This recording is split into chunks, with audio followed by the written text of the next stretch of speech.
বাজার থেকে বাড়ি এলাম, বাড়ি এসে চাবিটাকে ঘরে রেখে দিলাম।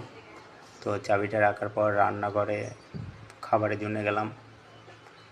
তো গিয়ে দেখছি রান্না এখনো হয়নি। তো এখান থেকে বেরিয়ে এলাম। তো বাড়িতে দেখছি আমার বউ কাজ করছে রান্না চাপিয়ে। তো মাঠে গেলাম।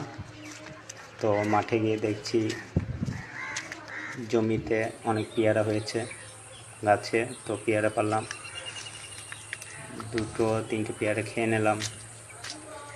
তো খাবার পর দেখছি খুবই মিষ্টি পেয়ারাগুলো, খুব ভালো লাগলো খেতে।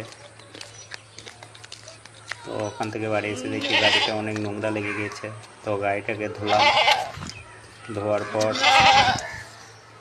শুকোতে দিলাম রোদে। তো শুকনোর পর চলে এলাম আমি আবার আমার ঘরে। তো ঘরে আসার পর ছাদে এলাম। তো ছাদে এসে জল ভরছি। জল পড়ার পর দেখি বাইরের দৃশ্যটা খুবই ভালো লাগছে। তো একটু ক্যামেরা করলাম।